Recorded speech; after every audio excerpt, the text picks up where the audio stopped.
We just got the Download Festival 2025 second lineup announcement, and yeah, safe to say, extremely underwhelmed with this one, straight up. Thank God I already loved the lineup before this announcement.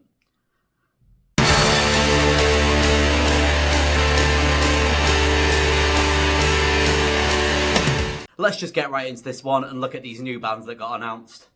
So we got Shinedown, right up there near the top of the lineup. I can only assume that they are now going to be opening for Sleep Token. I know for a fact that no one was asking for this. Like, you know, Shinedown are fine, Shinedown are fun. They were great in 2022, they were great in 2018 when I saw them as well. But it's just Shinedown, it's nothing exciting. And for a lineup that was already so fresh and new, it just kind of feels weird and underwhelming to add Shinedown.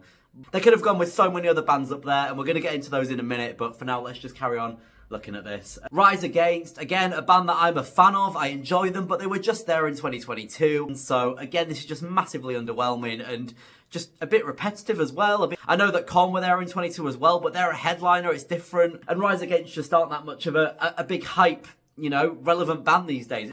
Pele Royale, sure, they're relevant with the younger generation, but again, just a band that I just do not care about. Opeth, do not care.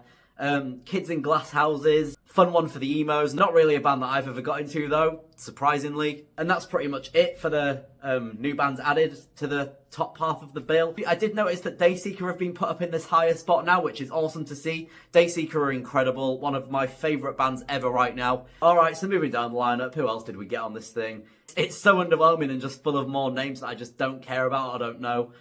It's actually hard to find them. Myles Kennedy. Again. Myles Kennedy again. Look, I like Myles Kennedy. He's a cool guy. I enjoy Alter Bridge. I enjoy Slasher Myles Kennedy. But at this point, he is at Download more than Corey Taylor's at Download. And that is really saying something. He's probably even there more than Skindred at this point. Like, it's just ridiculous. There were just so many other bands and acts that they could have gone with. But no, we're getting Myles Kennedy again. I just don't care. I just don't care. We got Twin Atlantic. Again, they kind of fell off a bit for me years ago. Never really became a fan of them in the end, but honestly, like, nobody's standing out to me. Alright, so Crossfaith did come up on this announcement as well. I used to be a fan of Crossfaith, to be honest. I've not really listened to them for a few years now. I don't know any of their newer music, but around, like, I don't know, 2016, 2017, I was a big fan of this band. I'm sure I could get back into them. I don't recognise a single of the name that got announced. Neckbreaker, Nothing More, Novelists, Orbit Culture, President Ryan the Low, Spiritual Camp, Smash Into Pieces, Static Dress, Svalbard. I can't actually remember who was already announced and who wasn't, to be honest. I might try and listen to some of these bands before the festival, because, you know, I could be, you know, stopping myself from becoming a fan of something. Maybe one of these bands do a really cool metalcore band that I am just yet to discover. It happened with Dayseeker recently, and they are just the most pleasant surprise I have ever had.